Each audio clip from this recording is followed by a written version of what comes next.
Bonjour et bienvenue dans ce deuxième épisode de la série des vlogs sur la Chine. Dans cet épisode, je vais vous parler d'Universal Studios Beijing et vous allez tout savoir. Où c'est, combien ça coûte, qu'est-ce qu'il y a dans le parc, est-ce que ça vaut le coup et plein d'autres conseils et astuces disponibles nulle part ailleurs. À la fin, je vous dirai même quel est selon moi le meilleur parc Universal parmi les 3 implantés en Asie. C'est parti.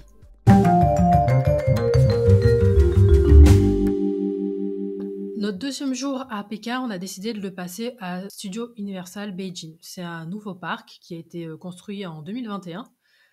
Alors, on a décidé de prendre le taxi pour y aller. Donc, on est parti de notre hôtel pour aller jusqu'au studio. Il faut compter environ 40 minutes en taxi et ça peut varier en fonction des bouchons. Le prix de la course est d'environ moins de 8 euros.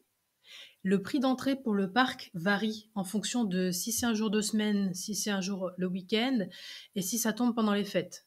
Donc nous, comme on était pendant la Golden Week, on a payé le prix fort, mais en temps normal, vous pouvez compter entre 70 et 100 euros le prix de l'entrée par personne. Pour acheter nos billets, ce qu'on a fait, c'est qu'on est passé par le site Klook, qui est un site comme Guide Your Guide, mais qui est plutôt focalisé sur l'Asie. L'avantage, c'est que ça coûtait plus ou moins le même prix que sur le site officiel, sauf que c'était en français, c'était en euros. Ça nous a permis d'économiser des frais de change. Ensuite, pour vous décrire un peu le parc Studio Universal Beijing, alors c'est l'un des 3 parcs qui est implanté en Asie, et sinon les parcs Universal, ils sont surtout en Amérique du Nord et en Asie. En Amérique du Nord, vous allez avoir Universal Studios Hollywood, vous allez avoir Universal Orlando Resort, et en Asie, c'est Universal Studios Japan, Universal Studios Singapour, et puis Universal Studios Beijing en Chine. Ce qui est particulier avec le studio Universal Beijing, c'est que c'est le plus récent de tous les studios.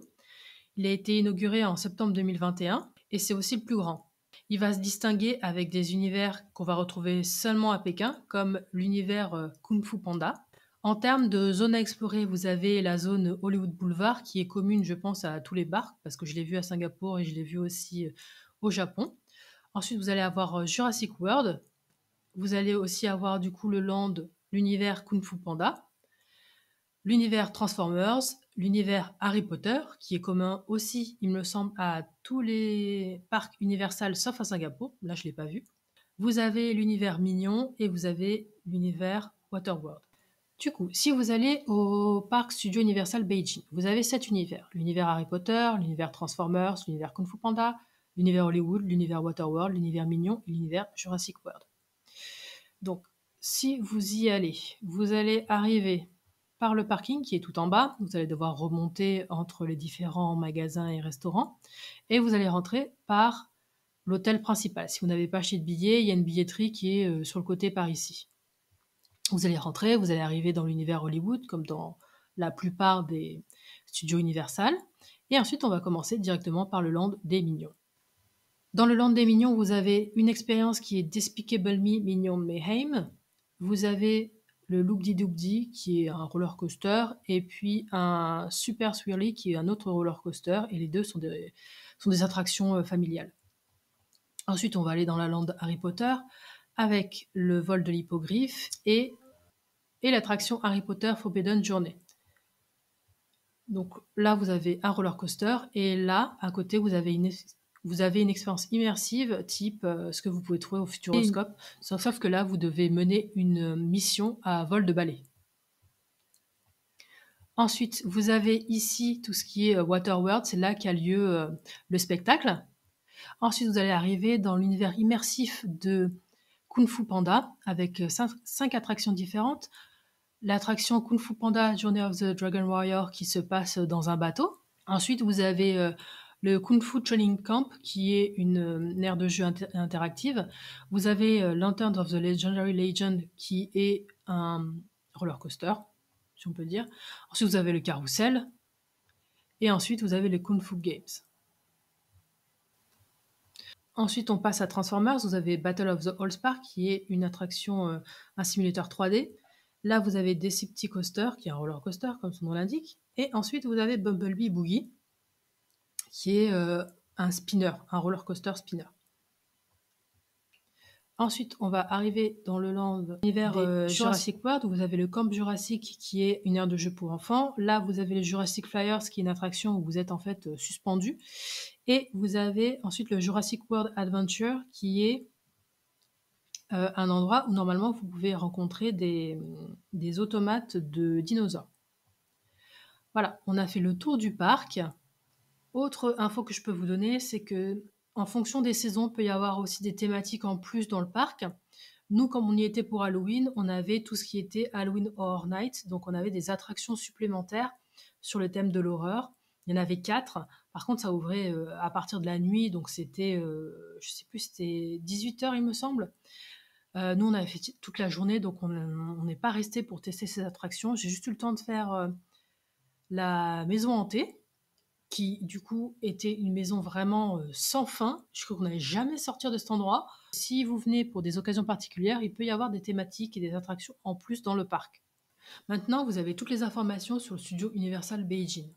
Ce que j'ai préféré dans ce parc, c'est vraiment l'univers Kung Fu Panda qui est propre au parc de Pékin et qui est vraiment très immersif. Donc c'était une fois qu'on est dedans, on est immergé dans l'univers, on perd assez facilement la notion du temps et c'est un deuxième dépaysement. Déjà le dépaysement d'être en Chine et en plus là il y a le dépaysement d'être vraiment immergé dans un autre univers.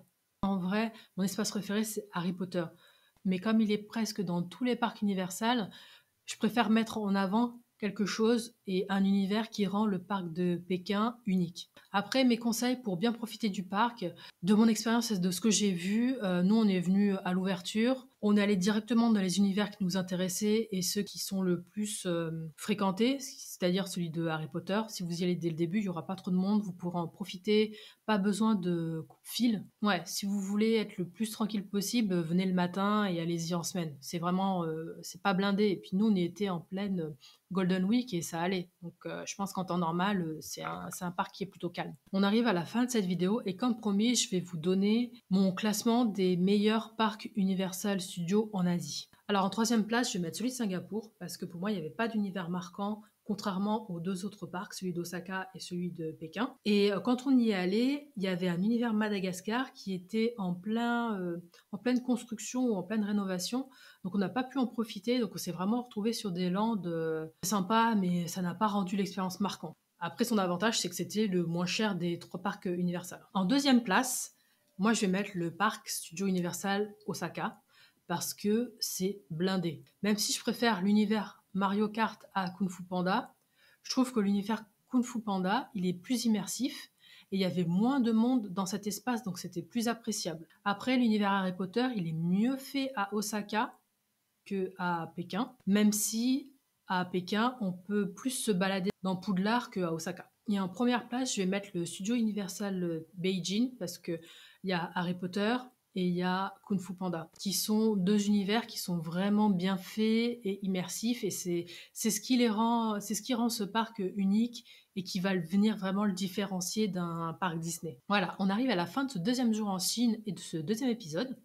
Dans le prochain épisode, je vais vous parler de la muraille de Chine, comment y aller, comment acheter ses billets, est-ce que ça vaut le coup, quelle section de la muraille je vous recommande. Si vous aimez cette série ou souhaitez voir la suite, alors abonnez-vous et likez cette vidéo. Si vous avez des questions, posez-les en commentaire et je réponds à tout le monde. À bientôt!